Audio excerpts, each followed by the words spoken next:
Assalamualaikum warahmatullahi wabarakatuh. Assalamualaikum warahmatullahi wabarakatuh. Selamat sore semuanya. Terima kasih udah datang lagi ke pertemuan KIT hari ini. Gak kerasa sebentar lagi udah mau Ramadan lagi ya. Ya, karena Kang Hani juga udah siap. Enggak, silakan Kang Hari. Itu dipersilahkan. Oh ya, Bismillahirrahmanirrahim. Punten, ini salah gak nih? Sebentar ya. Mohon maaf. Kok mempersekutukan Allah sih? Nah, ya udahlah yang ini aja.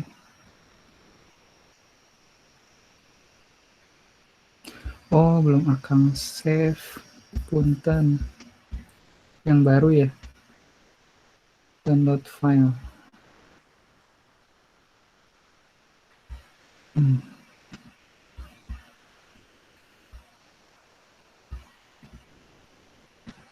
Sip. Ngapunten.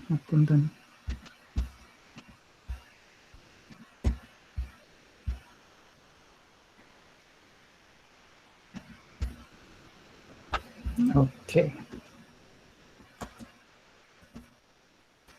Share screen. Oke, Bismillahirrahmanirrahim. Assalamualaikum warahmatullahi wabarakatuh.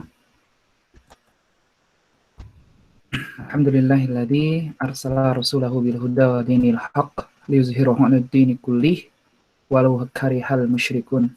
Asyhadu an la ilaha illallah wahdahu la syarika lahu wa asyhadu anna Muhammadan abduhu wa rasuluhu la nabiyya ba'dah. A'udzu billahi minasyaitonir rajim. Ya ayyuhalladzina amanu ittaqullaha haqqa tuqatih wa la tamutunna illa wa antum muslimun. Amma ba'du fa inna asdaqal hadits kitabullah wa khairal hadi Muhammad sallallahu alaihi wasallam wa syarrul umuri muhdatsatuha wa kullu muhdatsatin bid'ah wa kullu bid'ah dhalalah wa kullu dhalalah finnar. Alhamdulillahirabbil alamin. Segala puji bagi Allah Rabb semesta alam yang mengutus rasulnya yang membawa petunjuk dengan membawa petunjuk dan agama yang benar untuk memenangkannya di atas segala agama meskipun orang-orang musyrik membencinya. Kita bersaksi bahwa tiada ilah yang berhak diibadahi dengan benar kecuali Allah Azza wa Jalla, dan kita bersaksi bahwa Nabi Muhammad SAW adalah hamba dan utusannya. Alhamdulillahirabbil alamin. Tidak terasa sebentar lagi sudah masuk bulan Ramadan. Sebelum kita masuk ke materi yang utama, mungkin ada beberapa pesan gitu ya. Ya kepada kita semua, khususnya diri Akang sendiri dan kepada teman-teman semua, jangan sampai Ramadannya terlewat begitu saja. Jadi usahakan semaksimalnya di plan dari sekarang, walaupun ini mungkin tanda kutip udah terlambat ya, nggak apa-apa lah ya, daripada tidak sama sekali. Jadi mulai dari sekarang teman-teman kalau bisa, mungkin udah ada yang sudah melakukannya, teman-teman udah membuat checklist kira-kira apa saja amalan yang akan teman-teman lakukan pada saat Ramadan, targetannya apa. Ini penting, kenapa? Karena ya ini terjadi hanya sebulan dalam 12 bulan yang ada. Jadi teman-teman harus maksimalnya memanfaatkan momen ini, apalagi sekarang mungkin yang teman-teman di Indonesia masih masih WFH, masih school from home gitu ya. Dan insya Allah semoga guru-gurunya nanti ya nggak terlalu banyak ngasih tugas gitu ya. Jadi teman-teman bisa fokus untuk mengupgrade diri, baik upgrade ilmu maupun upgrade amalan-amalan yaumiyah gitu ya, yang luar biasa gitu di bulan yang luar biasa ini. Semoga Allah memudahkan kita untuk bisa menjalankan, menikmati Ramadan ini, menjalankan ibadahnya dengan sangat khusyuk, dengan sangat dinikmati, sehingga di akhirnya semoga kita semua bisa menjadi hamba-hamba Allah yang benar-benar fitrah lagi di hari yang fitri kelak. Tapi maksimalkan Ramadan minggu depan ya. Insya Allah pada pertemuan kali ini kita akan melanjutkan materi tentang sang maha pemberi. Ini kepotong ya, yang kanan utusan sang maha pemberi petunjuk. Oke. Yang kemarin, nah ini kita sudah bahas beberapa hal. Jadi yang pertama kita sudah bahas perbedaan antara Nabi dan Rasul ya kemarin ya. Nah kemarin sebelum kita bahas Nabi dan Rasul akan coba untuk mengulang lagi, nggak akan bosan untuk diulang-ulang biar teman-teman paham alurnya seperti apa. Jadi awalnya kan sebenarnya dari wama khalaqtul jinna wal insa illa liya'budun wal unsa illa liya'budun. Dan tidak aku ciptakan jin dan manusia kecuali untuk beribadah kepadaku, kata Allah.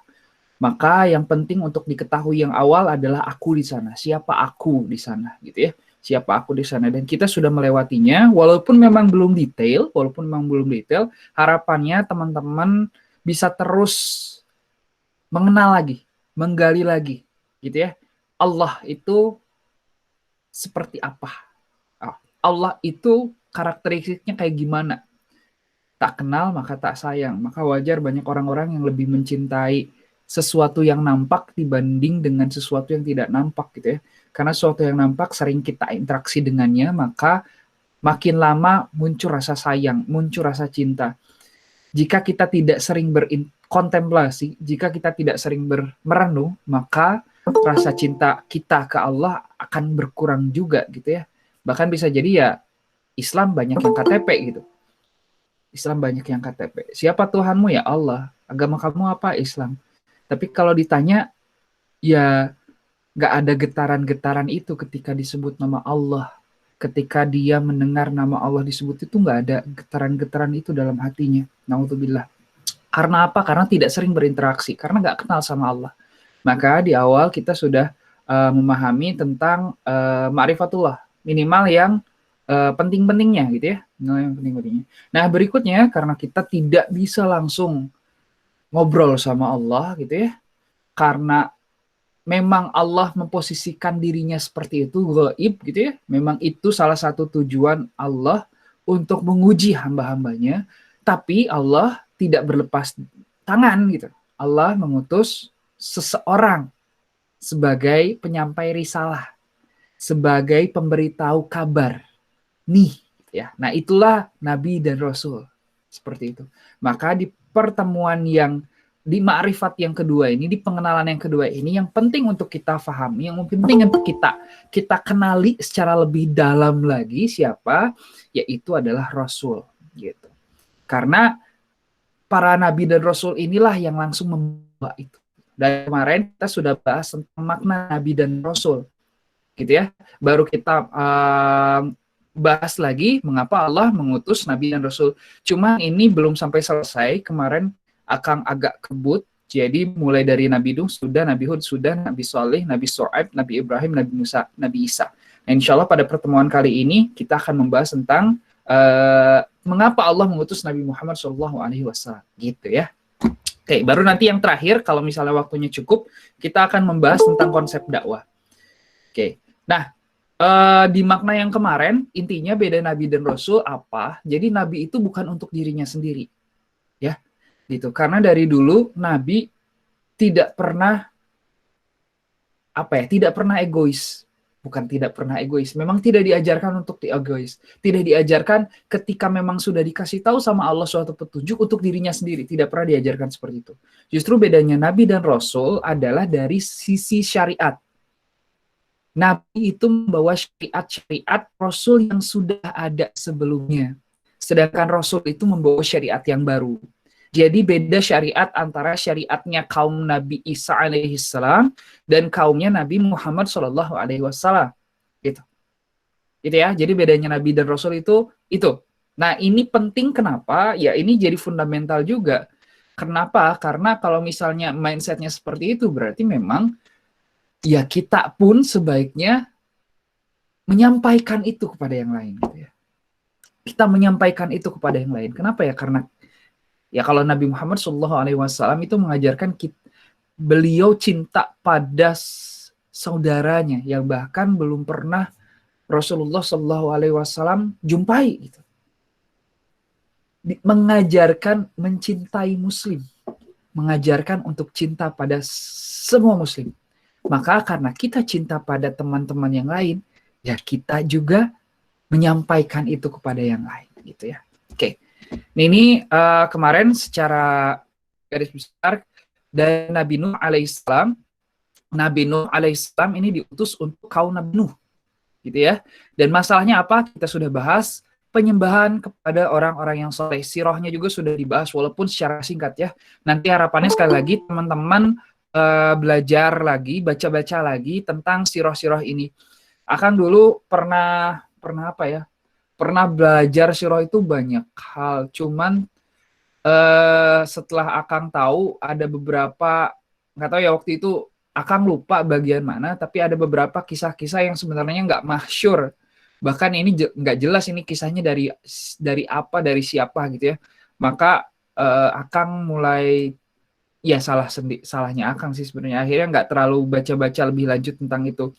Akang mulai belajarnya ya udahlah langsung dari Ustadz Salim Afilah misalnya. Beliau kan ahli sirah ya, belajari dari awal sampai akhir, tapi memang khusus Nabi Muhammad SAW. Untuk nabi-nabi yang lain tidak terlalu Akang apa ya pelajari. Walaupun sebenarnya waktu dulu udah tanda kutip ya udah khatam juga ya dari Nabi Adam sampai Nabi Muhammad SAW. Cuman ada beberapa hal yang memang Akang nggak belajar langsung dari buku sumbernya. Dan beberapa ustaz kan waktu dulu karena anak kecil ya cuman diceritain tentang ceritanya aja ya. Jadi Akang rada kurang greg-greg karena emang belum tahu argumentasinya. Nah minimal yang sekarang Akang sampaikan di sini adalah semua yang ada dalam Al-Quran gitu ya. Jadi coba untuk, sebenarnya ada beberapa kitab-kitab khusus yang untuk mempelajari tentang itu. Cuman Akang karena memang bukan keahlian Akang di sana dan Akang memang belum belajar di sana, maka Akang menghindari untuk membahas tentang itu. Makanya yang di sini yang dibahas adalah beberapa yang berkaitan langsung dengan yang ada di Al-Quran di Sunnah, gitu ya. Terus ini, jadi di kaum Nabi itu kisahnya panjang juga, itu salah satunya dari kitab juga. Alhamdulillah, ya ini akan baca langsung dari dokumennya Ustadz Habib, beliau yang nulis kaidah ini, gitu ya, yang menyusun kaidah ini, gitu. Jadi berikutnya adalah penyembahan terhadap orang yang soleh dan apa azab yang ditimpakan ketika mereka sudah dikasih tahu jangan melakukan itu, tapi mereka masih melakukan, maka diazab yaitu ditenggelamkan. Berikutnya kemarin kita sudah bahas juga kaum Nabi Hud. Nabi Hud ini diutus kepada kaum Aden, gitu ya. Di juz 30 juga sering mendengar Aden, gitu ya. Nah, ini apa? Penyembahan kepada selain Allah. Apa azab yang ditimpakan? Air angin yang bergemuruh. Gitu. Angin yang bergemuruh. Berikutnya Nabi Shalih diutus kepada siapa? Kepada kaum Tsamud. Apa masalahnya? Penyembahan kepada selain Allah. Apa azabnya? Oh, gempa yang dahsyat. Gitu. Yang berikutnya Nabi Shu'aib diutus kepada siapa? Kaum Madian. Permasalahan kaumnya apa? Penyembahan kepada selain Allah. Apa azabnya? Gempa yang dahsyat lagi. Nabi Ibrahim diutus kepada kaum Ibrahim dan Raja Namrud. Masalahnya apa? Sama lagi, penyembahan kepada selain Allah. Apa azabnya? Lalat pemakan daging. Dia masuk ke hidung Raja Namrud, gitu ya. Baru Nabi Musa diutus kepada Firaun dan Bani Israel ya. Kenapa masalahnya kalau Firaun itu mengaku menjadi Tuhan? Apa azab yang ditimpakan Tofan, kutu, belalang, katak dan akhirnya ditenggelamkan, gitu ya. Ya maksudnya dibelah, akhirnya ditenggelamkan. Nabi Isa diutus kepada siapa? Kepada kaum Bani Israel. Kenapa? Karena menyembah kepada orang-orang yang soleh. Apa azab yang ditimpakan? Diazab di dunia dan di akhirat. Gitu. Kemarin kita sudah membahas sampai kisah Nabi Isa alaihis salam. Gitu. Kemarin juga dibahas juga ini yang penting. Ada kisah yang waktu itu akan ulang lagi. Jadi ada seorang sahabat yang dulunya dia ya tanda kutip kaumnya Nabi Isa, gitu ya. Nah, ketika Rasul bilang mereka menyembah rahib-rahibnya, dia berkata, ya Rasul, ya Rasulullah, saya tidak menyembah rahib-rahib saya, gitu. Lalu Rasulullah menjawab, bukankah dia menghalalkan apa yang Allah haramkan dan mengharamkan apa yang Allah halalkan. dan kalian mengikutinya. Menghalalkan apa yang Allah haramkan, mengharamkan apa yang Allah halalkan, dan kalian mengikutinya. Iya, itulah definisi menyembah, gitu ya. Jadi menyembah itu bukan berarti saya emang nggak nyembah dia, bukan cuman sekedar itu. Justru pada makna ketika Allah mengharamkan sesuatu, kamu menghalalkan nggak? Kalau ternyata iya, ya masalah itu. Ketika Allah mengharamkan sesuatu, kamu malah makan nggak? Kamu malah ngelakuin nggak? Ketika Allah menghalalkan sesuatu, kamu malah nggak ngebolehin atau nggak? Jadi malah dibolak-balik, gitu. Malah dibolak-balik. Nah, itu kaumnya Nabi Isa alaihis salam. Nah, berikutnya kita akan masuk. Oh iya, kemarin kaum Nabi Isa udah belum ya? Akan coba ini lagi ya, secara singkat ya kaum Nabi Isa. Jadi waktu itu intinya Allah itu cuman bilang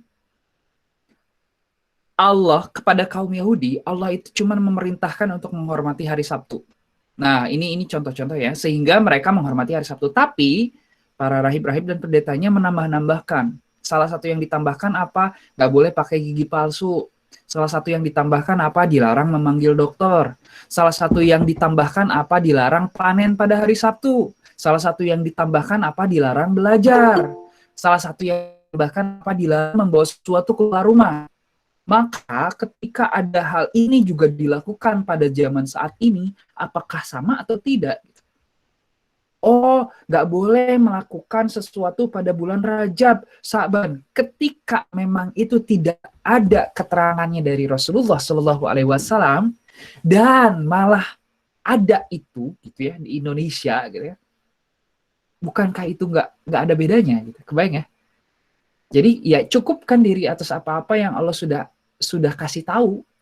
Ini boleh ya udah boleh, ini nggak boleh ya udah nggak boleh. Makanya para ulama ini akan agak loncat sedikit ya. Makanya para ulama ngasih kaidah gitu ya. Setelah belajar, setelah merenung, setelah ngumpulin semua Quran dan Sunnah, setelah belajar dari sirah, akhirnya disimpulkan, oh iya, secara nggak langsung disebutkannya seperti ini kaidahnya. Segala ibadah itu haram kecuali yang diperintahkan. Segala ibadah haram kecuali yang diperintahkan. Kenapa? Sholat subuh boleh nggak 3 rakaat? Nggak boleh. Alasannya kenapa? Karena memang diperintahkannya 2. Ya udah deh, saya tukar sholat subuh 4, sholat zuhur 2. Karena nanti siang saya sibuk. Ya udah, saya ambil aja 2 rakaatnya disubuhin. Boleh nggak? Ya pasti jawabannya enggak kan? Ya betul nggak? Logikanya kayak gitu kan? Ketika kita berpikir maka nggak boleh, gitu, maka nggak boleh, berarti pada dasarnya ibadah itu adalah yang diperintahkan. Pada dasarnya ibadah itu nggak boleh, kecuali yang diperintahkan. Gitu ya? Kenapa? Ya logikanya kemarin kita udah bahas di Marifatullah. Ya kita ibadah sama siapa? Ya sama Allah. Ketika kita ibadah sama Allah, ya tergantung Allah dong. Allah mau diibadahinya seperti apa? Ya enggak? Ya segimana Allah dong. Mau caranya seperti apa, mau jumlahnya kayak gimana, ya gimana Allah. Gimana Allah dong. Mau ngasih apapun keutamaan dan apapun sanksi ketika seseorang melakukan sesuatu. Iya kan? Gitu, sama seperti itu. Jadi default ibadah itu haram kecuali yang diperintahkan. Berbeda dengan muamalah. Nah, muamalah itu semuanya halal kecuali yang diharamkan. Gitu. Itu bedanya itu. Jadi kalau misalnya kita berhubungan dengan ibadah, ada nih sholat ini, baca ini. Kela dalilnya naon. Kela bener enggak? Pokoknya mah ada kata orang, bisa kalau kayak gitu. Oh ini ada nih. Rasulullah Shallallahu Alaihi Wasallam bilang kalau misalnya udah akan nggak tahu detailnya ya. Pokoknya kalau dari subuh di masjid, akhirnya di masjid terus zikir segala macam, akhirnya muncul matahari isyrok, ada sholat yang namanya sholat isyrok. Dan itu ada keutamaannya, dan itu ada hadisnya. Nah itu jelas. Nah, tapi kaidahnya gini, ketika ada seorang bilang, oh ini ada ibadah ini, bentar. Argumentasinya apa dulu? Bener nggak kayak gitu? Mana Quran, mana sunnahnya? Gitu. Oh ada ini, oke, baru kita lakukan. Mana ada nggak? Nggak ada, ya udah jangan dulu gitu. Kayak Akang barusan ya, misalnya Akang ngasih tahu kayak gitu, Akang lupa argumentasinya, Akang lupa dalilnya, maka kalian jangan dulu ikutan, kecuali teman-teman tahu dan sudah baca, maka ikutan. Akang dulu pernah baca, cuman Akang lupa. Maka Akang nggak berani untuk ngajak teman-teman untuk itu dulu gitu ya. Karena Akang belum jelas. Nah, itu kaidah ibadah tuh kayak gitu. Kalau kaidah muamalah apa? Kalau di Indonesia ya, segala macam makanan itu ya halal. Kecuali yang jelas-jelas ya. Babi, anjing, B1, B2 gitu ya.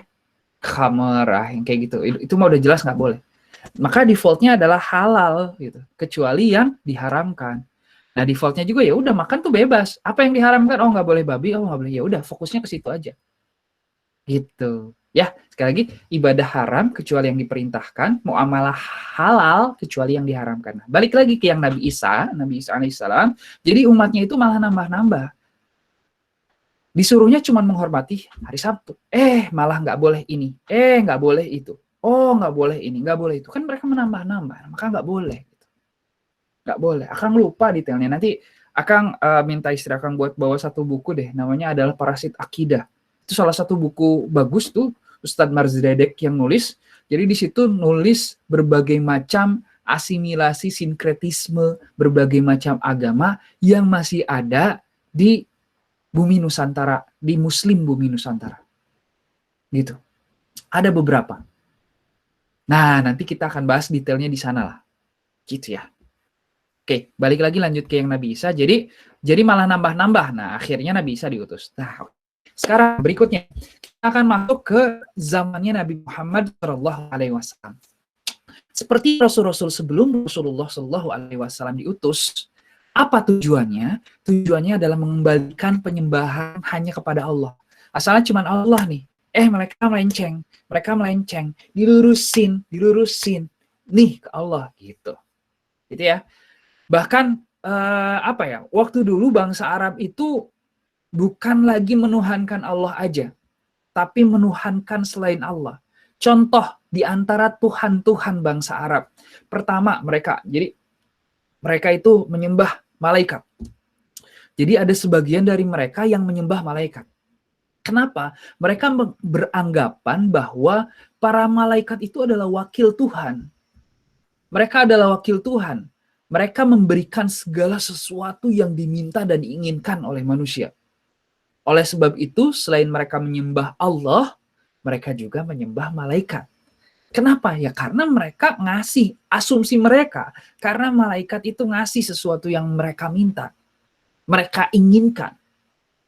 Maka ya mereka pun menyembah malaikat. Bahkan ada di antara mereka juga yang menuhankan malaikat. Jadi kalau yang tadi itu menyembah Tuhan, menyembah malaikat. Kalau yang ini benar-benar menuhankan malaikat.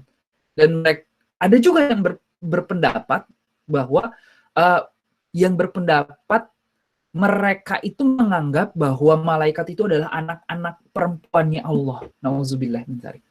Oke, jadi itu yang pertama. Ada kelompok yang menyembah malaikat. Yang kedua, ada kelompok yang menyembah jin dan ruh. Oke, ada yang jin, ada yang ruh. Di antara mereka ada yang memandang jin-jin, ruh-ruh para leluhur yang telah meninggal, punya hubungan langsung atau hubungan ketuhanan dengan para malaikat.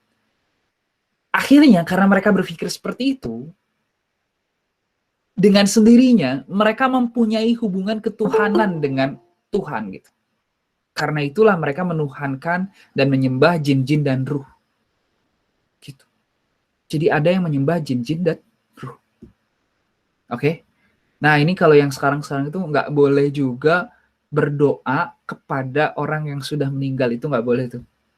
Dan sekarang di Indonesia pun masih banyak ya yang datang ke kuburan-kuburan, walaupun itu adalah kuburan syekh, walaupun itu adalah kuburan ustadz, walaupun itu kuburan habib sekalipun gitu ya, ya berdoa mah harusnya ke Allah langsung. Tidak perlu melalui perantara-perantara itu. Oke, berikutnya ada yang menyembah bintang-bintang. Menyembah bintang-bintang karena apa? Karena menganggap bahwa bintang-bintang itu diberi kekuasaan penuh oleh Tuhan untuk mengatur semua alam semesta. Ada juga yang menyembah berhala. Nah, sebagian dari bangsa Arab dulu pada zaman Nabi Muhammad SAW belum diutus menjadi Rasul, Nabi dan Rasul, ketika itu ada yang menyembah berhala. Ada yang menyembah arca-arca. Yang dibuat dari apa? Ada yang dari logam, ada yang dari kayu, ada yang dari batu. gitu. Nah, di antara berhala-berhala itu ada berhala yang besar yang mereka ciptakan. Apa aja? Yang pertama adalah Hubal. Berhala Hubal. Hubal ini ditempatkan di Ka'bah. Yang kedua itu ada berhala Manat. Nah, berhala Manat ini ditempatkan di Musyalal, di tepi Laut Merah, dekat Kuwait. Jadi di tepi Laut Merah dekat Kuwait. Ada Lata, mereka tempatkan di Taif. Ada Uzza, mereka tempatkan di Wadi Nakhlah. Nah, teman-teman sering kan dengan Hubal, Manat, Lata, Uzza. Nah, ini juga sebenarnya salah satu waktu dulu Akang belajar sejarah itu tertekannya harus ngafalin. Karena nggak paham esensi dari kenapa kita harus belajar sejarah. Nah, sekarang tuh mulai berubah gitu ya, lebih justru malah seneng sama sejarah. Kenapa? Karena kita bisa belajar banyak hal dari masa lalu. Belajar banyak hal dari masa lalu dan jangan sampai kita mengulang hal yang sama, kesalahan yang sama gitu ya. Oke, jadi ada Hubal, ada Manat, ada Lata, ada Uzza. Nah, jadi waktu itu, ini jadi ketika Rasulullah SAW akhirnya menaklukkan Mekah, Fathul Mekah, ada berapa coba berhala yang dihancurkan sama Rasulullah? Ada 360 berhala di sekitar Ka'bah.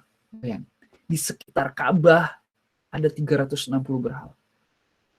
Bahkan mereka juga punya beberapa tradisi, mereka juga punya beberapa upacara penyembahan berhala yang mayoritas tata caranya ini dibuat oleh Amr bin Luhai. Jadi ada ada gegedugnya lah. Gitu. Sebenarnya siapa Amr bin Luhai? Gitu kan?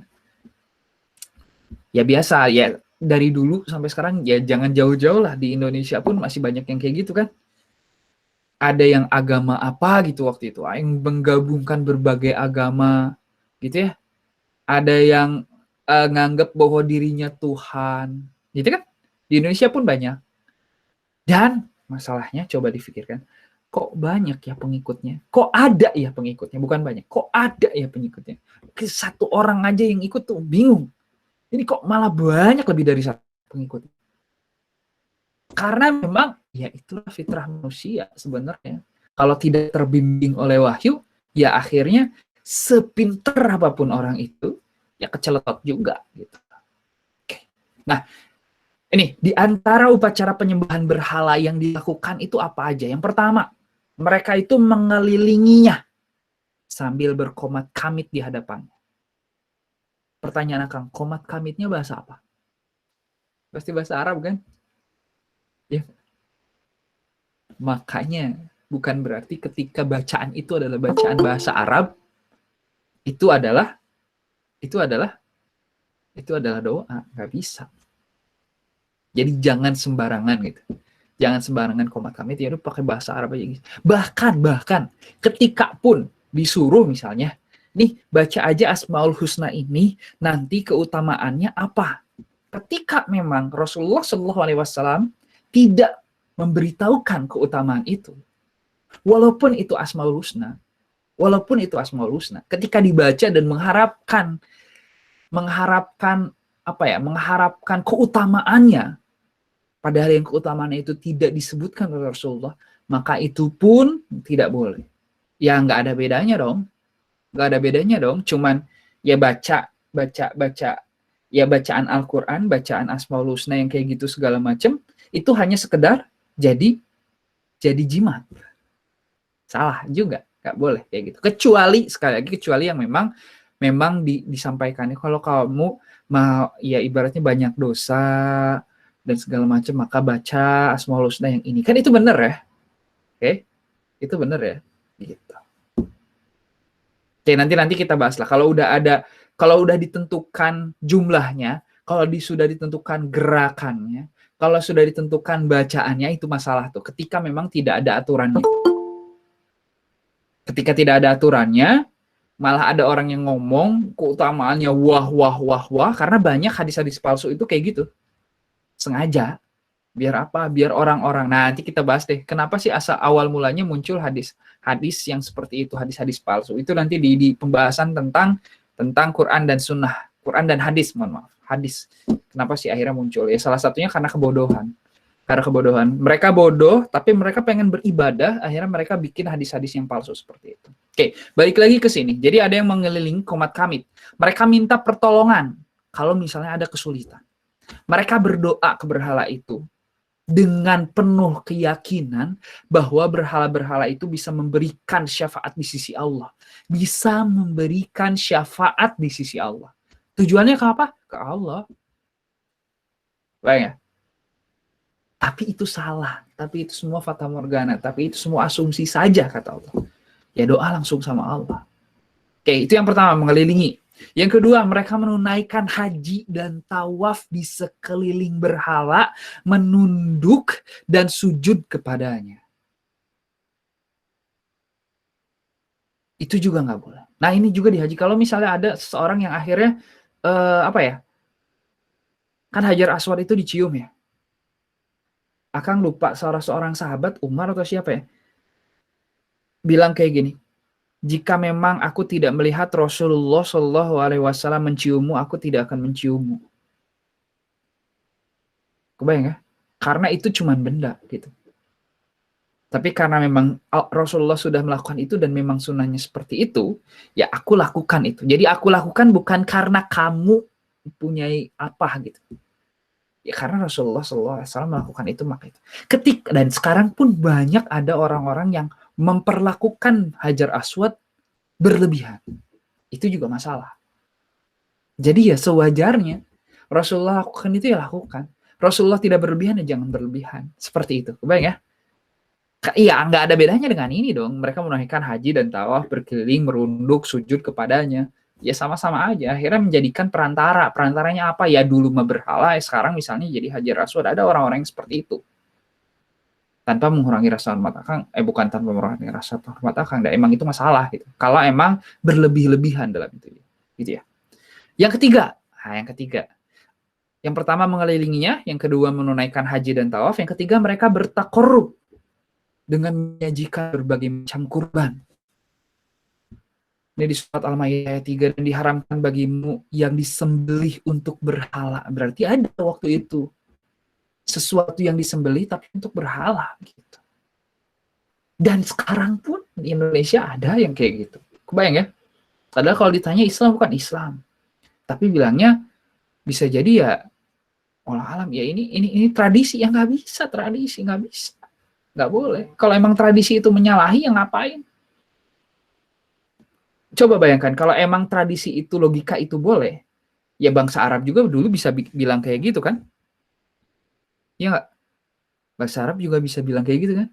Ya, ini kan tradisi dari zaman. Bahkan itu dibilang juga tuh di Al-Quran. Itu kan nenek moyang aku kayak gitu. Apakah kamu mau melakukannya padahal nenek moyang kamu tidak mengetahui apapun tentang itu? Jawabannya kan kayak gitu. Ya kasusnya sama sebenarnya gitu. Maka ya jangan melakukan itu. Jangan melakukan itu. Yang berikutnya, jadi mereka bertakorup. Berikutnya, jenis takorup yang lain mereka, jadi ada jenis takorup yang mereka khususkan. Jadi sebagian makanan dan minuman mereka pilih, yang bagus-bagus, mereka pilih intinya, disajikan untuk berhala. Mereka mengkhususkan bagian tertentu dari hasil panen dan peliharaan mereka. Ini ada di surat Al-An'am ayat 136. Dan mereka memperuntukkan bagi Allah satu bagian dari tanaman dan ternak yang telah diciptakan Allah. Lalu mereka berkata sesuai dengan prasangka mereka, ini untuk Allah dan ini untuk berhala-berhala kami. Maka sajian-sajian yang diperuntukkan bagi berhala mereka tidak sampai kepada Allah. Dan sajian yang diperuntukkan untuk Allah, maka sajian itu sampai kepada berhala-berhala mereka. Amat buruklah ketetapan mereka itu. Luar biasanya Allah Azza wa Jalla, alhamdulillah, Allah menguak itu gitu. Kebayang nggak? Allah menguak itu. Di Al-Quran itu ada, menceritakan tentang kisah-kisah itu juga gitu. Ada orang yang dulu punya tanaman, punya ternak, bilang, ini untuk Allah, ini untuk berhala-berhala kami. Dan Allah langsung jawab di sini. Itu prasangka mereka gitu. Jadi kalau ada orang-orang yang sekarang kayak gitu juga gitu ya. Makanya Akang kadang bingung ya. Ya mungkin banyak dari kita yang baca Quran cuman baca. Bahkan kalau cuman baca artinya ya, ini baca artinya doang loh Akang loh. Belum tafsirnya loh. Bahkan artinya aja, baca arti bahasa Indonesia aja udah jelas tuh. Bayang nggak? Baca artinya aja udah jelas. Allah bilang itu prasangka-prasangka. Ini untuk Allah, untuk kami, itu prasangka-prasangka mereka. Asumsi-asumsi mereka yang tidak terbukti. Karena aku nggak pernah bilang kayak gitu, gitulah kasarnya. Oke. Jadi ada yang takorub dengan mengkhususkan sebagian makan. Ada juga yang takorub dengan bernazar. Jadi mereka bernazar menyajikan sebagian hasil tanaman dan ternak untuk berhala mereka. Ini nazar ya, bilangnya nazar. Ini di surat Al-An'am ayat 138. Dan mereka mengatakan, inilah binatang ternak dan tanaman yang dilarang. Tidak boleh memakannya, kecuali orang yang kami kehendaki. Menurut anggapan mereka. Dan ada binatang ternak yang diharamkan menungganginya. Dan binatang ternak yang mereka tidak menyebut nama Allah di waktu menyembelihnya. Semata-mata membuat kedustaan kepada Allah. Kelak Allah akan membalas mereka terhadap apa yang mereka adakan. Oke. Berikutnya, ada lagi. Yang ke-6. Jadi akan ulang lagi. Yang pertama, mereka mengelilingi berhala. Yang kedua, mereka menunaikan haji dan tawaf. Yang ketiga, mereka bertakorub dengan menyajikan berbagai macam kurban. Yang berikutnya, yang keempat, mereka takorub dengan mengkhususkan makanan dan minuman yang mereka pilih. Ini untuk berhala, ini untuk Allah, gitu ya. Yang berikutnya, mereka bernazar menyajikan sebagian tanaman dan ternak untuk berhala mereka.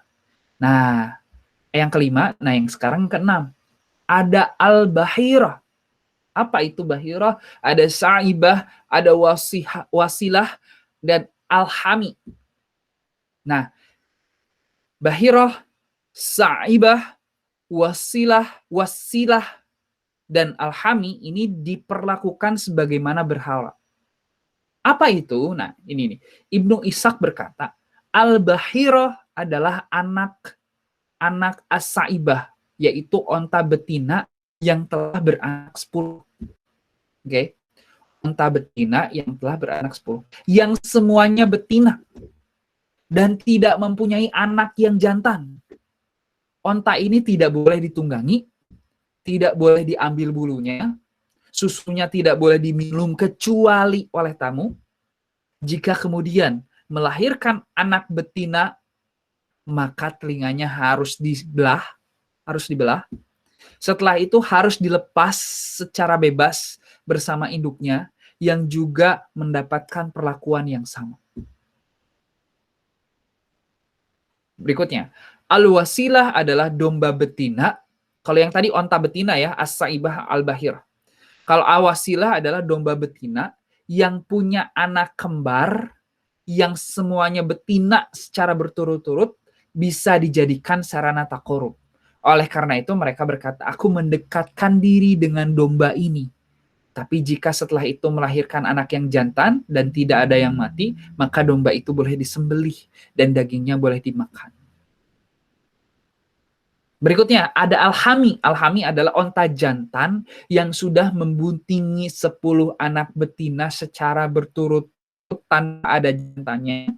Onta seperti itu tidak boleh ditunggangi, tidak boleh diambil bulunya, harus dibiarkan lepas dan tidak boleh dimanfaatkan untuk kepentingan apapun. Coba direnungkan sama kita semua. Kok bisa-bisanya ya mereka mikirin itu?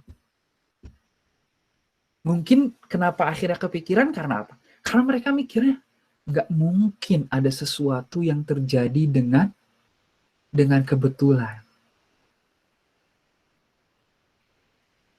Wah, langka nih.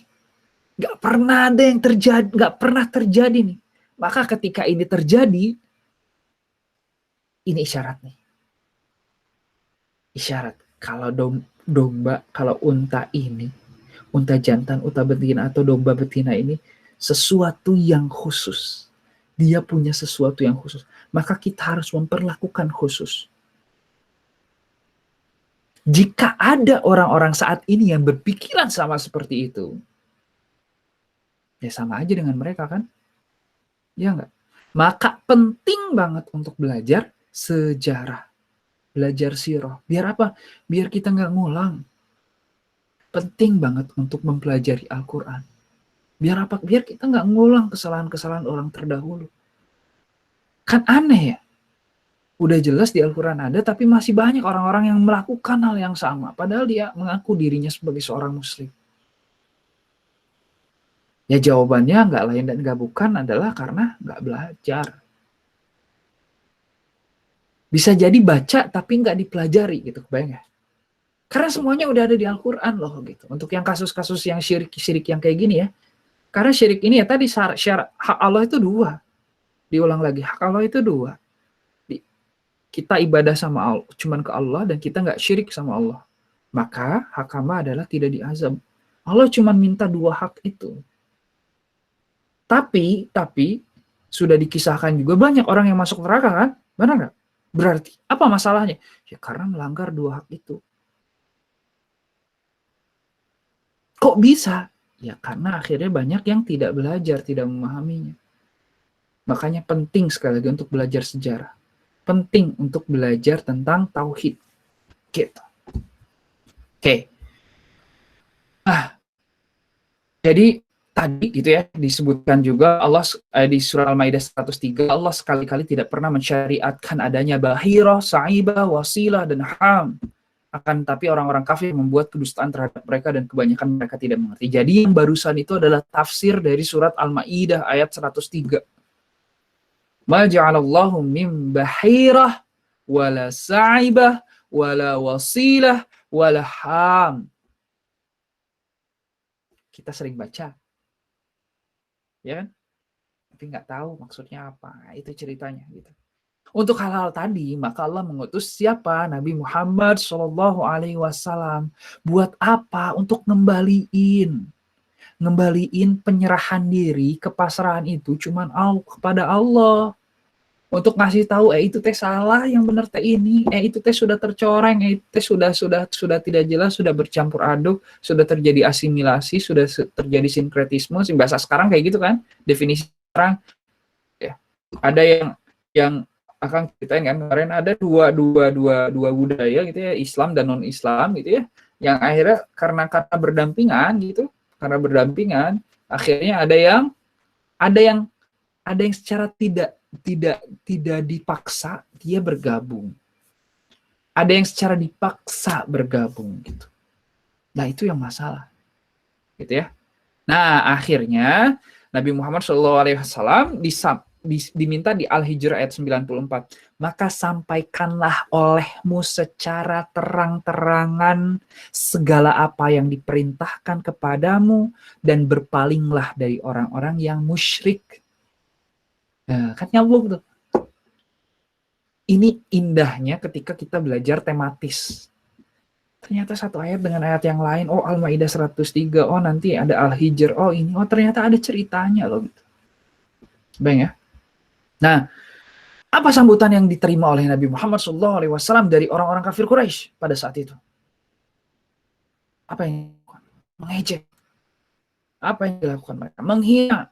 Mereka mengolok-olok, mereka menertawakan. Mereka mengatakan apa? Mereka mengatakan bahwa akhirnya mereka mengatakan Muhammad itu gila. Padahal sebelumnya mereka yakin Muhammad itu orang dipercaya. Makanya dikasih gelar Al-Amin.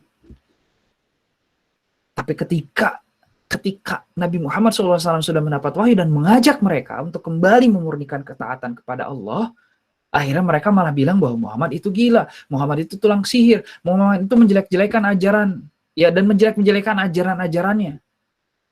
Gitu. Mengatakan bahwa ajaran-ajaran Nabi Muhammad SAW, mereka nggak bilang Nabi Muhammad ya, bahwa ajaran Muhammad bin Abdullah adalah dongeng-dongeng orang terdahulu. Maling teriak maling nggak tuh? Iya nggak? Kebiasaan gitu. Itu udah defaultnya kayak gitu tuh. Ada maling teriak maling. Sebenarnya siapa yang dongeng-dongeng? Ya pada mereka. Iya nggak? Untuk apa? Untuk meyakinkan orang-orang lain yang akhirnya dia masih ragu-ragu galau. Oh iya benar itu mah dongeng gitu. Padahal yang dongeng teh eta gitu. Ya. Oke. Jadi dongeng-dongeng terdahulu dengan cara yang agak lembut mengajak untuk mencampur adukan. Nah, dulu kan akhirnya nggak bisa set, akhirnya ya udah deh. Waqalu ya ayyuhalladzi nuzzila alaihi dzikru wa dzikru innaka lamajnun. Mereka berkata, hai orang yang diturunkan Al-Qur'an kepadanya, sungguh kamu benar-benar orang-orang yang gila. Itu ejekan-ejekannya dulu ya. Ini ejekan-ejekan. Kalau misalnya mencampur adukan itu di surat kuliah ya. Di kuliah ayyuhal kafirun. Itu kan untuk mencampur adukan. Ini ejek-ejekannya dulu. Di surat Shad ayat 4, dan mereka heran karena mereka kedatangan seorang pemberi peringatan dari kalangan mereka. Orang-orang kafir berkata, ini adalah seorang ahli sihir yang banyak berdusta. Logical fallacy, kalau kata Akang bahasanya ya. Aneh cara berpikirnya. Padahal sebelum menjadi rasul, sebelum mengajak gitu ya, mereka sangat percaya. Bahkan dikasih al-amin. Nggak ada di sana yang dikasih al-amin kan? Ya. Tapi hanya karena mengajak kepada sesuatu yang benar, mereka malah langsung berbalik 180 derajat bilang dia adalah seorang pendusta. Bayangin. Luar biasa. Padahal dari hati mereka, harusnya mereka yakin. Tapi mereka nggak mau nerima itu. Nih, dan mereka berkata, dongeng-dongengan orang terdahulu dimintanya supaya ditulis. Dan dibacakanlah dongengan itu kepadanya setiap pagi dan petang. Bayang. Luar biasanya dakwah Rasulullah pada saat itu. Masih sedikit diolok-olok, diomongin kita ya. Wah, ngajak ribut. Saya gelut lah. Rasulullah kan dulu di awal-awal nggak gitu. Rasulullah perang itu kenapa? Karena membela diri. Ya, mau dibunuh, ya membela diri. Berikutnya, pada dasarnya mereka menolak untuk kembali menuhankan Allah. Apa argumennya? Di surat Al-Qiyamah 31-35. Dan dia tidak mau membenarkan Rasul dan Al-Quran. Dan tidak mau mengerjakan sholat. Tapi ia mendustakan Rasul dan berpaling dari kebenaran. Kemudian ia pergi kepada ahlinya dengan berlagak sombong. Kecelakaanlah bagimu, hai orang kafir, dan kecelakaanlah bagimu. Surat Al-Qiyamah kayak gitu kan. Oke. Dan sama seperti perjalanan nabi-nabi sebelumnya, maka Allah mengazab orang-orang yang tidak mengikuti Rasulnya. Nah, cuma di zaman Rasulullah SAW, Allah mewakilkan kepada kaum muslimin untuk mengazab orang-orang kafir dengan tangan-tangan mereka. Dengan cara diperangi karena kesombongan mereka. Allah berfirman di surat Al-Anfal, dan perangilah mereka supaya jangan ada fitnah dan supaya agama itu semata-mata untuk Allah. Dan jika mereka berhenti dari kafiran, maka sesungguhnya Allah Maha melihat apa yang mereka kerjakan. Lagi di surat At-Taubah, perangilah mereka. Niscaya Allah akan menyiksa mereka dengan perantara tangan-tanganmu, dan Allah akan menghinakan mereka dan menolong kamu terhadap mereka, serta melegakan hati orang-orang yang beriman. Jadi intinya, untuk teritorinya zaman Nabi Muhammad SAW, azab untuk orang-orang kafir pada saat ini adalah tanda kutip diperangi. Agar mereka menyembah Allah dan ikut aturan yang telah digariskan oleh Allah dan Rasulnya. Oke? Nah ini, jadi Nabi Muhammad SAW itu Rasul terakhir. Sebelum Nabi Muhammad itu tergantung dari kaumnya kaum apa. Tapi ketika Nabi Muhammad turun, karena beliau adalah Rasul terakhir untuk mengingatkan manusia, maka seluruh umat di akhir zaman harus mengikuti aturan dari Allah ini. Aturannya apa? Dinul Islam. Din itu bukan cuma agama Islam ya. Din itu macam-macam. Nanti kita bertemu berikutnya gitu ya. Di Ma'rifatul Rasul itu kita akan bahas Ma'rifatul Din. Sistem yang dibawa itu kayak gimana gitu. Nah, intinya balik lagi ke yang ini. Jadi setelah periode para rasul berakhir dengan ditutupnya nabi terakhir, maka kewajiban umatnya melanjutkan risalah. Jadi kita kewajibannya melanjutkan risalah. Dan tidak dipungkiri bahwa akhir dari perjalanan risalah itu cuma ada 3. Jadi menjadi muslim, bayar upeti, atau diperangi. Gitu. Waktu dulu kayak gitu kan. Kalau mau upeti, esok datang. Bahkan ada beberapa kasus kemarin, kalau tadi pagi diceritakan sama Agim itu, ada beberapa ketika Turki Utsmani ada beberapa negara yang secara pasrah bilang, saya mau masuk ke dalam sistem kamu gitu. dalam sistem kamu. Saya mau masuk secara sukarela ke dalam sistem kamu. Kenapa? Ya karena memang tidak membeda-bedakan. Kamu boleh sok lihat aja gitu. Kamu mau jadi muslim, kalau enggak ya udah nggak apa-apa. Tapi sok bayar upeti, sama aja kayak sekarang pajak lah ya gitu ya. Baru berikutnya kalau nggak mau ya yuk perang gitu. Dan umat Islam, dan itu juga, nah kita akan bahas nih berikutnya, ada jihad, ada metode jihad ini ada macam-macam. Kalau zaman sekarang, zamannya teman-teman, salah satu jihadnya itu apa? Banyak orang-orang yang berdakwah kepada sesuatu yang disukai oleh hawa nafsu, maka teman-teman harus berdakwah itu. Jangan sampai orang-orang lain, teman-teman yang lain gitu ya, jadi terlena oleh hawa nafsu mereka. Sekarang kan, wah, Instagram, ya berita-berita dimanapun udah luar biasa. Banyak orang yang sudah mengekspresikan diri, ya disebut sebagai influencer gitu ya.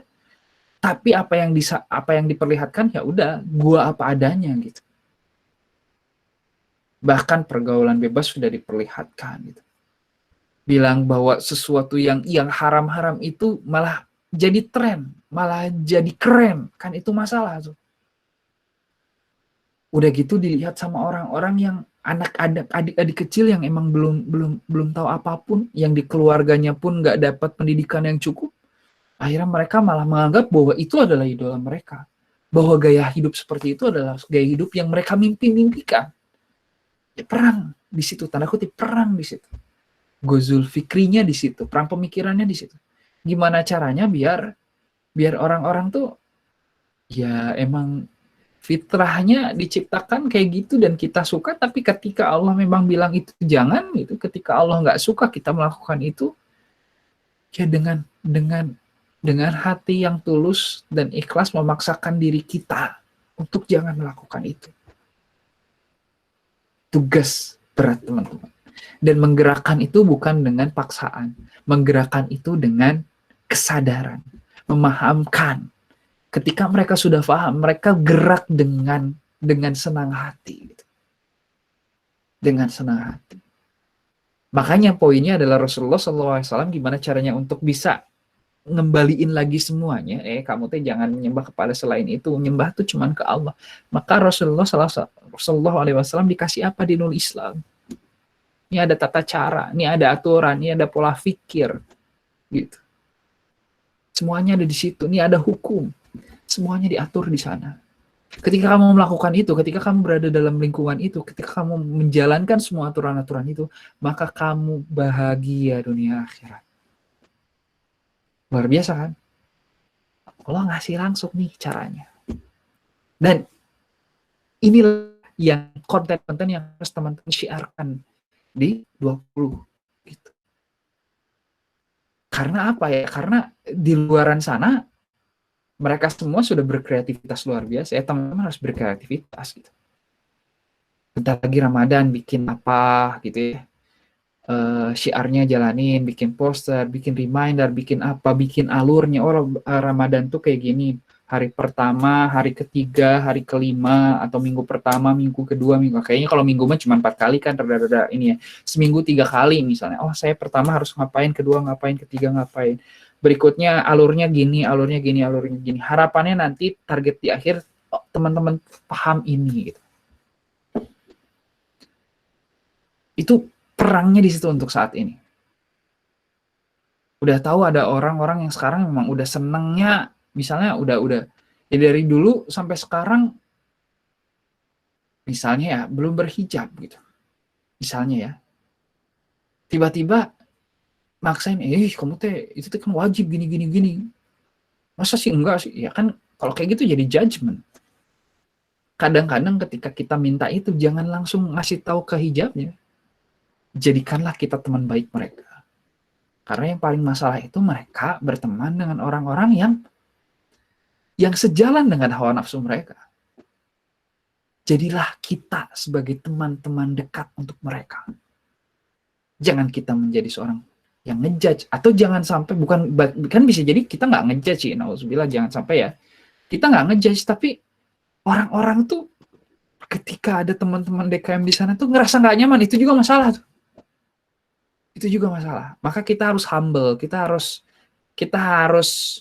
apa ya bahasanya, Kang lupa. Ya kita harus gaul tapi tidak membaur, tapi justru mewarnai di sana. Oke, balik lagi itu adalah perangnya ya.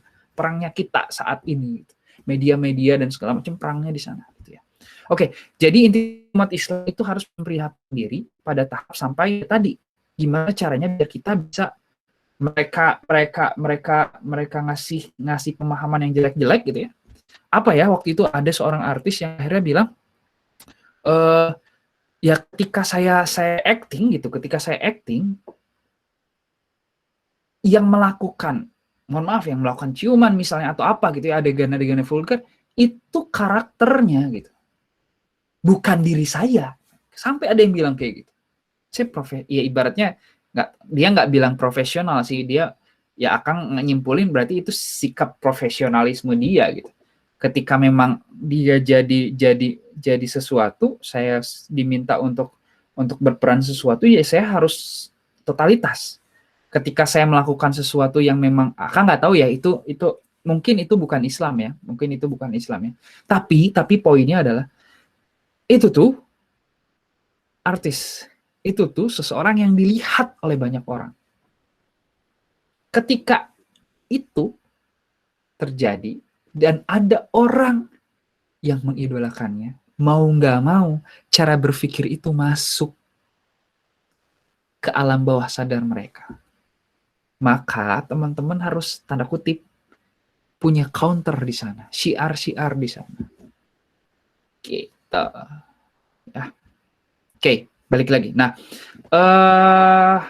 dalam Bukhari Muslim dari Imran bin Husain, Rasulullah SAW bersabda, sebaik-baik umatku adalah mereka yang hidup pada zamanku, kemudian generasi sesudahnya. Imran berkata, aku tidak tahu apakah Rasulullah SAW itu menyebut sesudah itu 2 atau 3 generasi. Kemudian sesungguhnya sesudah itu ada kaum yang bersyahadat tapi tidak ingin mati syahid. Mereka berkhianat, mereka tidak bisa dipercaya, mereka bernazar tapi mereka tidak memenuhinya, dan mereka tampak gemuk-gemuk. Naudzubillah, yang pasti kemungkinan besar ya kita sudah masuk ke zaman itu. Dan sudah banyak orang-orang Islam di sini kan. Tapi orang-orangnya berkhianat. Tapi orang-orangnya nggak bisa dipercaya. Tapi orang-orangnya banyak yang sudah berjanji tapi tidak menepati. Tapi orang-orangnya juga dan orang-orangnya tampak gemuk-gemuk kan gitu. Nah, ini juga salah satu semangat ya bahwa kita jangan sampai kita gemuk-gemuk gitu ya. Ya ini akan nggak tahu detail, tapi poinnya adalah tadi ada orang yang bersyahadat tapi mereka melakukan itu. Oke. Nah, berikutnya kita masuk ke ini konsep Rasulullah ya. Nah, oke, konsep doa Rasulullah. Tapi sebelum, ternyata ada yang lupa, nggak apa-apa. Sekarang secara sekilas saja. Ini preview untuk yang minggu depan ya. Konsep doa Rasulullah Sallallahu Alaihi Wasallam di surat Al-Jumu'ah ayat 2. Walladzi ba'atsa fil ummiyina rasulan minhum yatlu 'alaihim ayatihi wa yuzakkihim wa yu'allimuhumul kitaba wal hikmah wa in kanu min qablu lafi dhalalim mubin. Dialah yang mengutus kepada kaum yang buta huruf seorang rasul di kalangan mereka. Apa yang dilakukan? Pertama, membacakan ayat-ayatnya kepada mereka. Berikutnya apa yang dilakukan? Mensucikan mereka. Berikutnya apa yang dilakukan? Mengajarkan kepada mereka kitab dan hikmah. Dan sesungguhnya mereka sebelumnya benar-benar dalam kesesatan yang nyata. Jadi ada 3. Tambahan satu lagi yang perangilah mereka, niscaya Allah akan menyiksa mereka dengan tangan-tanganmu, dan Allah menghinakan mereka dan menolong kamu terhadap apa yang mereka lakukan. Nah ini, jadi kalau yang lain ini ada kaumnya diutus apa, penyembahannya masalahnya apa. Nah, untuk zaman Nabi Muhammad Shallallahu Alaihi Wasallam ternyata penyembahannya banyak. Tadi ya ada berhala, ada jin, ada binatang, ada malaikat, ada macam-macam, bahkan orang soleh pun ada. Gitu. Kepada siapa? Kepada bangsa Arab dan seluruh umat manusia diutusnya. Azabnya apa? Tanda kutip diperangi. Diperangi dengan apa ya tadi? pemikiran dengan pemikiran gitu. Macam-macam. Maka kita harus jadi muslim sebelum segala sesuatu. Biar kita apa? Kenapa harus kayak gitu? Biar kita tahu ketika kita melakukan sesuatu ada batasan loh gitu. Ada batasan loh. Ketika kita jadi seorang DKV misalnya ya, yang suka seni-seni akan nggak tahu nggak detail ya. Tapi ketika memang suka seni, nggak ada akhirnya yang bilang bahwa ada seorang gitu ya, artis dan influencer juga, berarti kan kalau misalnya artis yang bilang bahwa ya ketika memang saya bertelanjang dada, misalnya itu perempuan, ya itu adalah bagian dari seni. Nggak ada yang bilang kayak gitu. Padahal dia seorang muslim, misalnya. Nggak ada lagi yang bilang kayak gitu. Itu perang, tanda kutip ya, perang pemikiran yang harus kita ini. Makanya tadi, oh iya, berarti konsep dakwah itu ada 4. Pertama, membacakan ayat. Yang kedua, mensucikan jiwa. Yang ketiga, mentarbiyah. Dan yang keempat, jihad. Dan insya Allah pada pertemuan minggu depan, kita akan membahas keempatnya ini. Gitu ya. Jadi minggu depan insya Allah judulnya ya tentang konsep dakwah. Tapi nanti akan pikirkan dulu judulnya yang oke apa ya. Gitu. Mungkin sampai sini dulu untuk yang kali ini. Mangga kalau misalnya ada yang mau ditanyakan.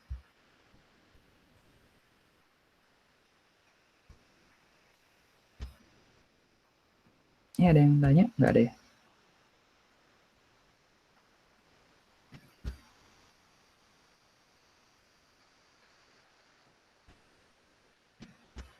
Gimana, Ri? Ya, nggak ada yang mau bertanya ya? Kalau misalnya nggak, mungkin Sudah dulu aja. ya udah. Mungkin itu dari Akang. Alhamdulillah, astagfirullahaladzim, akan kembalikan kepada Ri. Nama.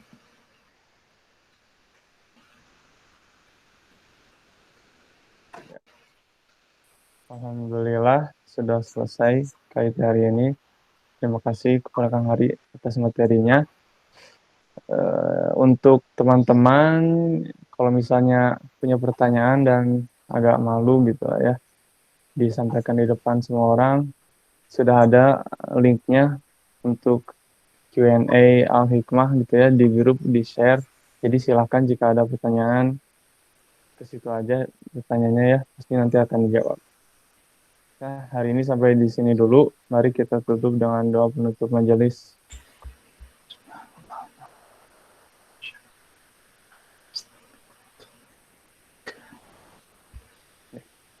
Terima kasih. Wassalamualaikum warahmatullahi wabarakatuh. Waalaikumsalam warahmatullahi wabarakatuh. Silakan, sudah boleh dari roomnya. Jazakallah khair.